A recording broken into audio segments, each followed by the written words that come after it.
Olá, um bom dia para você. Hoje, domingo, primeiro dia da sua semana, e vamos à nossa reflexão. Hoje nós vamos ver ainda no contexto do batismo do Espírito Santo, vidas que foram tocadas e com certeza foram transformadas através daqueles que receberam esse revestimento de poder que veio do Espírito Santo sobre suas vidas. Só lembrando a você que nós já gravamos 2 vídeos que você deve assistir no YouTube, Vera Reflexões, espaço Reflexões. E sabemos que tudo isso, todo esse contexto, todo esse assunto está inserido nos alicerces do cristão, o fundamento sólido que nós precisamos ter como cristãos para daí edificarmos a nossa vida espiritual. E sabemos que todo o alicerce, para ser firme, para ser sólido, ele deve estar sobre a rocha, que é Cristo Jesus. Então, como todos vocês já sabem, o Espírito Santo é parte da Trindade. E esse Espírito Santo está sobre o Pai e sobre o Filho. Sempre esteve sobre o Pai e sobre o Filho. Quando Jesus desceu à terra, na função de filho, o Espírito Santo estava com ele, estava sobre ele, estava no seu interior. E devido a Jesus ter essa plenitude do Espírito Santo, ele tinha poder para fazer tudo o que ele fez aqui. Não era mágica, não era fraude, era poder de Deus. Era poder de Deus através do Espírito Santo. Por isso ele operou grandes milagres, ele expulsou demônios, ressuscitou mortos, curou enfermos, transformou vidas, como por exemplo a vida de Maria Madalena, que todos nós conhecemos. Tinha uma vida pecaminosa, degradante, mas quando ela teve um encontro verdadeiro com Jesus, ela foi a primeira a ver Jesus ressuscitado. Veja que privilégio. A vida dela foi tão transformada, agradou tanto ao Pai, que ele permitiu que ela visse em primeira mão, vamos dizer assim, Jesus ressuscitado, Jesus ressurreto. E quando Jesus ascendeu para os céus, ele disse a seus discípulos que eles não iam ficar sozinhos, que eles não precisavam temer, porque a promessa do Pai era que o Espírito Santo viesse para a terra e estivesse sobre seus discípulos. Seus discípulos iriam ser batizados no Espírito Santo, iam ser revestidos de poder, revestidos de autoridade para operar também milagres, prodígios, como Jesus fez quando aqui esteve. Agora eu quero lhe fazer uma pergunta. Você já foi batizado no Espírito Santo? Você já sente que algum poder já está operando através da sua vida para libertar a outros do mundo das trevas, para curar enfermos quando você impõe suas mãos, para ressuscitar mortos quando você declara uma palavra de autoridade? Porque foi assim que Jesus agiu. Com a palavra que ele declarava da sua boca, ele ressuscitava mortos, ele expelia demônios. Isto é autoridade dos céus. Se você já foi batizado no Espírito Santo, você deve prosseguir nesse caminho, até que toda a sua natureza de pecado seja morta, porque este caminho nos leva à morte da nossa natureza adâmica, e o crescimento da vida de Cristo no nosso íntimo, a natureza divina em nós. Em contrapartida, a nossa natureza adâmica vai sendo morta a cada dia. E assim o Espírito Santo vai poder agir, atuar através da sua vida com muito mais autoridade e poder, porque você está sendo purificado, você está sendo santificado.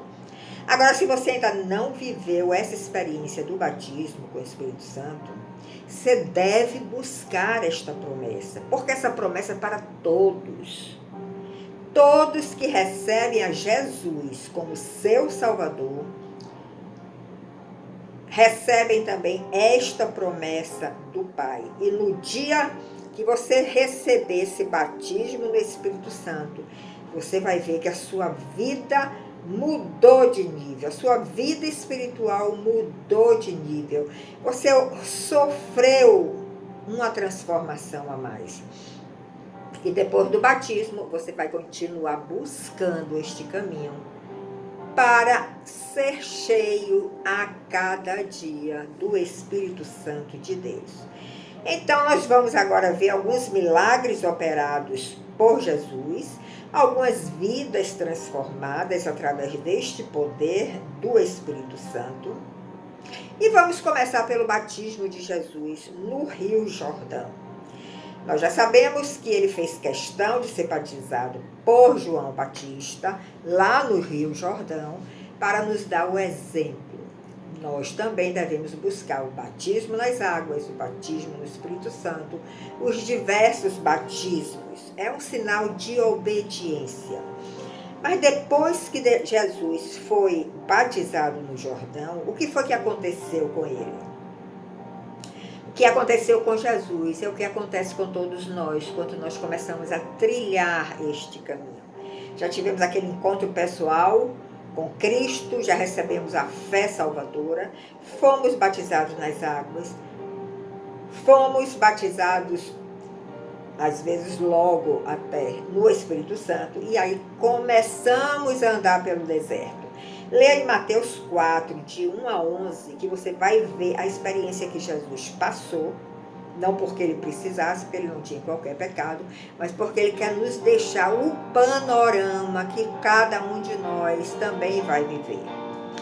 E nós lemos o seguinte: Jesus foi conduzido pelo Espírito, não foi por Satanás, foi pelo Espírito. Ele foi conduzido ao deserto. Para quê? Para ser tentado pelo diabo. Então, Jesus aqui vai nos mostrar que todas as vezes que estamos diante de uma tentação, nós temos chaves para não cair na tentação. E foi isso que Jesus fez aqui. Nós lemos que ele jejuou 40 dias e 40 noites e depois ele teve fome. E aí o tentador, aproveitando daquela circunstância, ele estava com muita fome, começou a tentar a Jesus com essas palavras: se tu és o Filho de Deus, colocou logo a dúvida. Manda que estas pedras se tornem pães.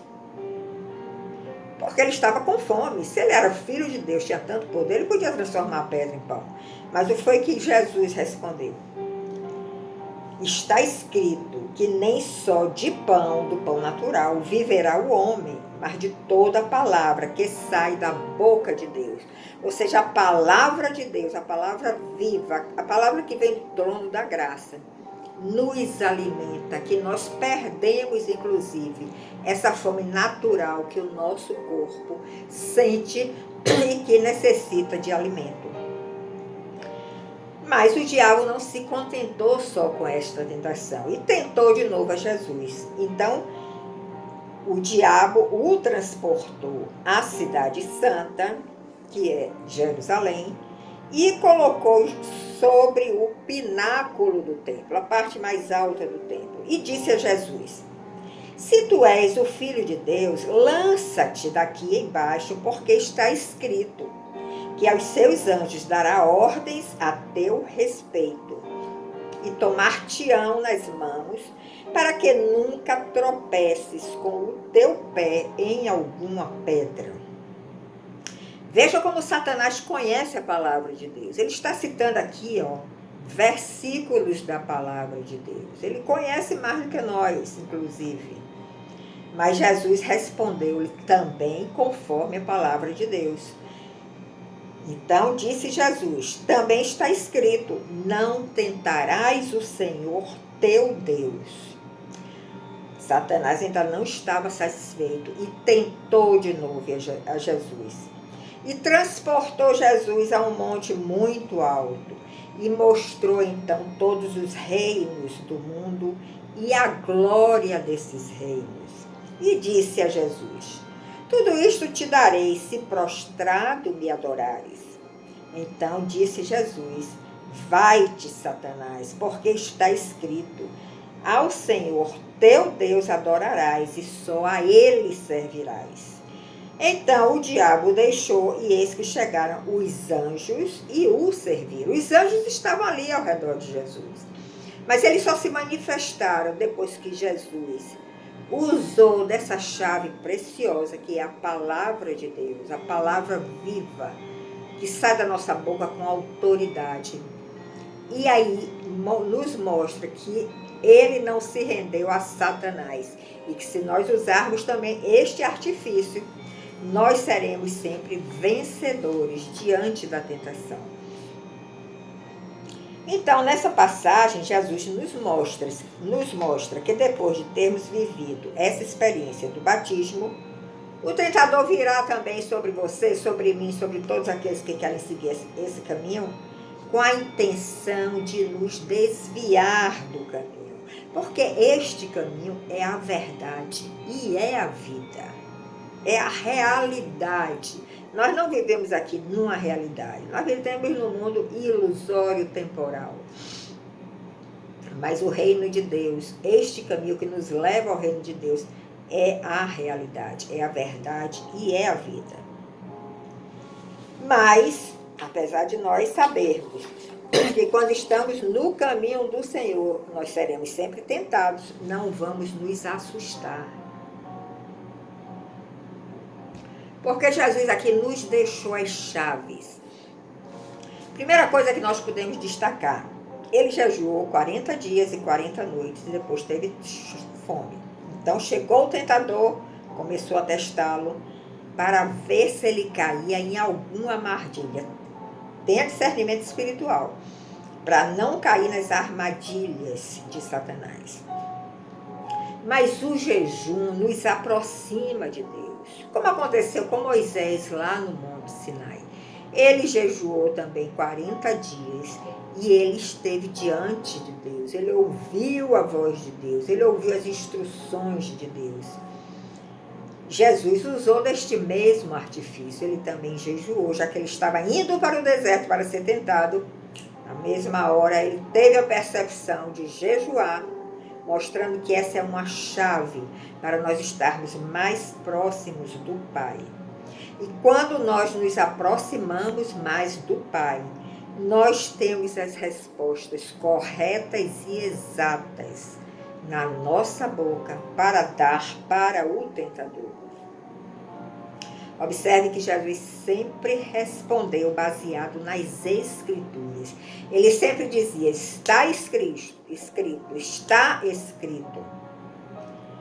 Por isso nós vemos a necessidade que nós temos de conhecer cada vez mais a palavra de Deus. A outra resposta de Jesus, nessa primeira tentação de Satanás, ele viu que Jesus estava com fome, jejuando 40 dias e 40 noites. Então ele viu a fragilidade de Jesus. Ele viu que naquele momento ele poderia cair por causa da sua fragilidade. Então, ele vai também te levar à queda, ou vai te induzir à queda, dentro da sua debilidade, dentro da sua fragilidade. Fique atento e tenha discernimento espiritual. A outra resposta de Jesus foi: não tentarás o Senhor teu Deus. Por que ele respondeu desta forma? Porque Satanás estava induzindo a Jesus a usar de prerrogativas que ele tinha, de vantagens, de privilégios por ser o filho de Deus. Ele sabia, Satanás, que Jesus era o filho de Deus. Ele estava ali na condição de filho. Ele sabia que os anjos estavam lá para servir a Jesus. Mas Jesus, com o discernimento espiritual, também respondeu: está escrito que não tentará o Senhor teu Deus. E na terceira investida, Satanás ofereceu os seus reinos e a glória dos seus reinos. São reinos terrenos que podem nos dar alguma glória, alguma vantagem quando estamos aqui na terra, mas não nos conduzirá à vida eterna. E em troca, o que foi que Satanás pediu a Jesus? Adoração. É isso que ele quer. Ele quer ser adorado por todos.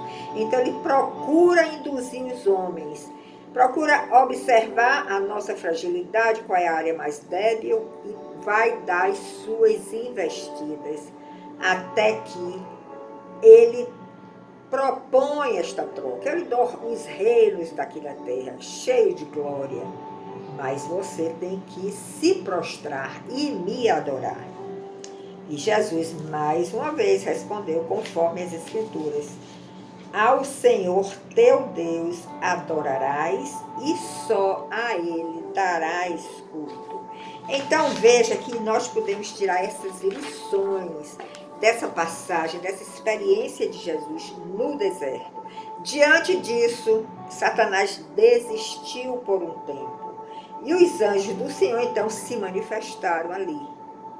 Eles estavam ali, mas não tinham se manifestado. Depois que Satanás desistiu, os anjos se manifestaram e serviram a Jesus. A partir desse momento, Jesus foi para Galileia e começou a recrutar os seus discípulos, com o objetivo de ensinar as suas verdades, de ensinar sobre o reino de Deus e de ensinar como usar o poder que estava sobre ele. Ele deu exemplos ali de como usar a sua autoridade e o seu poder. E esses discípulos que ele começou a recrutar, Pedro, João, Tiago e todos que nós já conhecemos, seriam mais tarde revestidos do poder do Espírito Santo para também operar como Jesus, o seu mestre. E lá na Galileia, nós lemos nas Escrituras que Jesus ensinava nas sinagogas, pregando o evangelho do reino e curando toda sorte de enfermidades. Veja como Jesus se preocupava com o ensino. O ensino da palavra é muito importante. Nós devemos estudar, buscar, mas devemos também buscar os bons mestres para nos ensinar. E nessa trajetória de Jesus, que começou pela Galileia, ele libertou endemoniados, ele fez paralíticos andar, ele ensinou o estatuto do reino para aquelas multidões que o seguiam, e principalmente para os seus discípulos, que queriam sempre estar muito perto dele, que são as bem-aventuranças, que está em Mateus 5, de 1 a 12. Leia as bem-aventuranças e observe que elas são o estatuto do reino de Deus. Nós vamos ver aqui de uma forma rápida o que é que essas bem-aventuranças que nós podemos enxergar como a constituição do reino de Deus, o estatuto do reino de Deus, o que é que ela nos fala, de que forma ela nos dirige na nossa caminhada. Jesus diz: bem-aventurados humildes. Bem-aventurados humildes, não os orgulhosos. Os orgulhosos, soberbos, Deus olha de longe. Os humildes fazem parte desse estatuto do reino de Deus. Bem-aventurados que choram, porque serão consolados. Bem-aventurados mansos, porque herdarão a terra. Os que têm fome e sede de justiça. Bem-aventurados misericordiosos, os limpos de coração, porque verão a Deus. Bem-aventurados pacificadores, aqueles que não ficam promovendo guerras, mas que promovem sempre a paz. Bem-aventurados os perseguidos por causa da justiça, e os que sofrem injúria e mentira por causa do nome de Jesus. Então veja aí que Jesus ali estava ensinando o estatuto do reino de Deus. Precisamos ser humildes, mansos, pacificadores, termos fome e sede de justiça, Não devemos nos injuriar por sermos perseguidos por causa do nome de Jesus. Então, se você lê as bem-aventuranças e você buscar ter este caráter, que é o caráter de Cristo, você estará cumprindo os estatutos do reino de Deus e estará, com certeza, com esse privilégio de entrar e pertencer a este reino. E ele ainda diz que se nós fizermos tudo isso, receberemos um grande galardão. Você está disposto? Leia as bem-aventuranças em Mateus 5, de 1 a 12. Agora, Jesus ascendeu para o céu, depois que ele ressuscitou, ele ainda passou 40 dias na terra, depois ele ascendeu para os céus e mandou o Espírito Santo para estar sobre os seus discípulos, também para revestir eles de poder e autoridade, e dar continuidade a essa obra que Jesus iniciou aqui na terra. Mas ainda falando de Jesus, do tempo que ele aqui esteve, nós podemos citar aqui rapidamente alguns milagres, como tem Mateus 8, de 1 a 4, Jesus curou um leproso. Em Cafarnaum, se apresentou diante dele um centurião, que era um oficial do Império Romano, implorando a cura do seu criado. E Jesus curou ele de longe, nem precisou ir na casa dele. Então, Jesus fez muitas curas aqui. E Pedro estava ali, perto dele, presenciando tudo aquilo. Não só Pedro, mas todos os apóstolos. Mas Pedro viveu uma experiência com Jesus dentro da sua própria casa, quando a sua sogra estava acamada e ardendo em febres. E quando Jesus chegou, ele a tomou pela mão. E ela foi curada de imediato. E estava ali já servindo a Jesus. Então veja o poder e a autoridade que emanava do corpo de Jesus.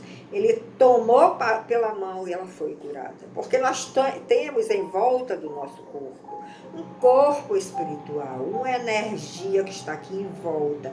E se estamos com o coração limpo, como tinha Jesus, nós entraremos nessa conexão direta com Deus Pai e receberemos este poder e esta autoridade. Em Mateus 8, 16 e 17, nós lemos que Jesus curou e expeliu demônios apenas com sua palavra. Não precisou nem tocar. Então veja o poder que há na palavra de Deus quando nós somos revestidos do Espírito Santo.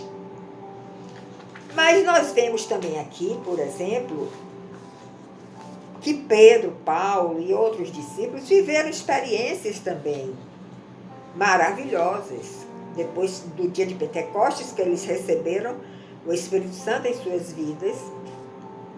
E nós temos lá em Atos 3, de 1 a 10, você pode ler em casa, a cura que foi feita através de Pedro e João quando estava indo ao templo na hora da oração. E ali na porta do templo estava um coxo, um homem coxo. E a Bíblia diz que desde o ventre da sua mãe ele era coxo, ou seja, foi um problema genético, ele já nasceu assim.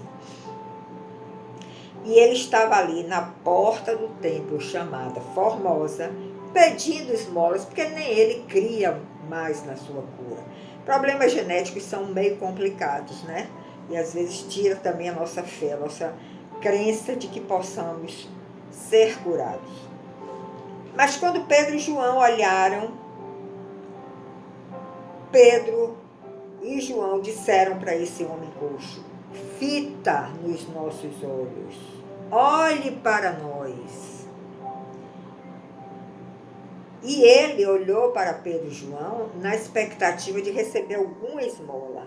Mas Pedro disse: eu não tenho nem ouro nem prata, mas o que eu tenho eu lhe dou. Em nome de Jesus, o Nazareno, levanta-te e anda.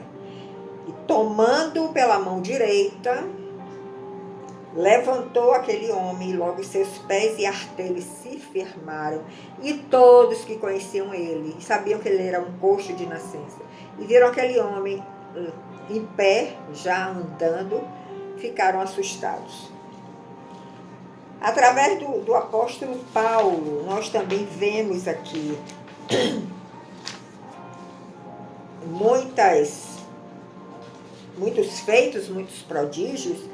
Mas antes de falar no apóstolo Paulo, nós lemos também Atos 5, 14 e 16, que a sombra de Pedro curava as pessoas. Imagine, você está passando e a sua sombra que está sendo refletida ali na calçada. Se uma pessoa se aproximar daquela sombra, estiver com algum problema de doença, de enfermidade, pode ser curada. Por quê? Porque Pedro ali já estava revestido do Espírito Santo, do poder do Espírito Santo. O apóstolo Paulo também curou um aleijado em Listra. Você pode ver em Atos 14, de 8 a 10. Então, nós podemos ler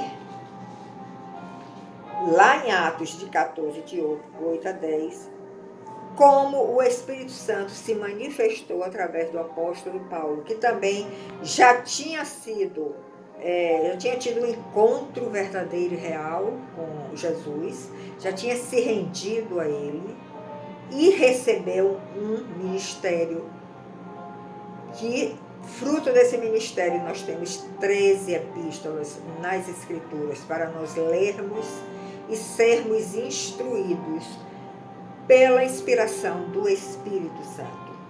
Pedro também ressuscitou a Talita, está em Atos 9, 36 a 43.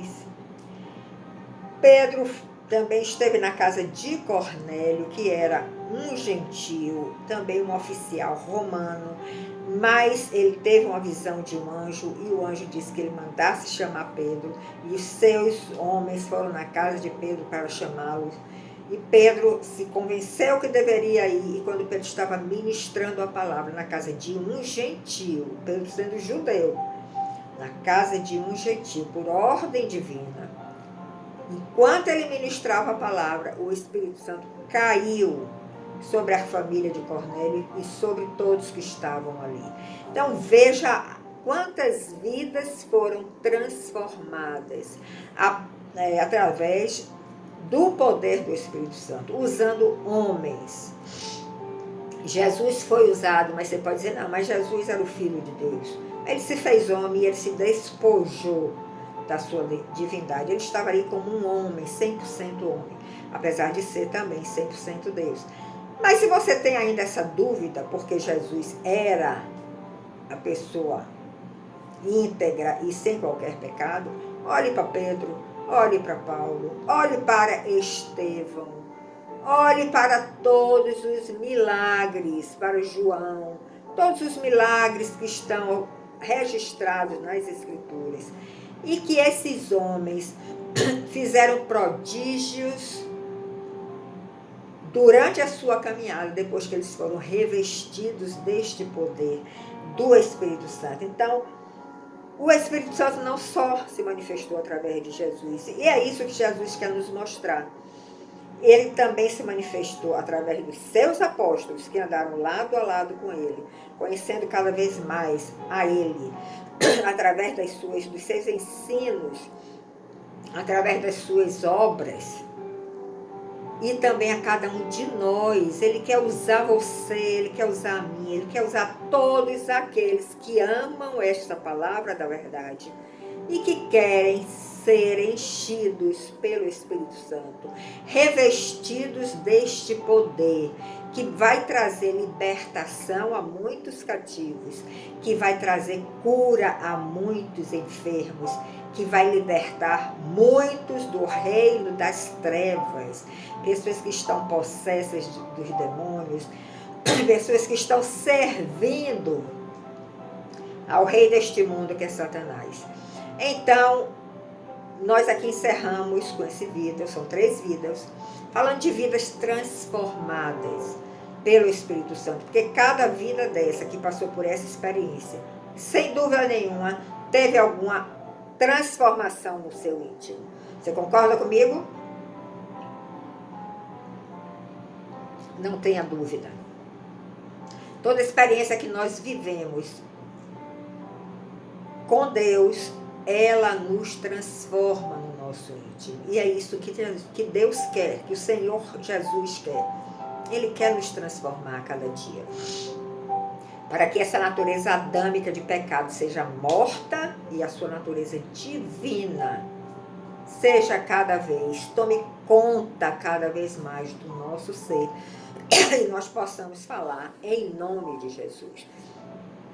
Muito obrigado pela sua audiência. Compartilhe esse vídeo. Deixe o seu like. Seja um proclamador das verdades do reino de Deus.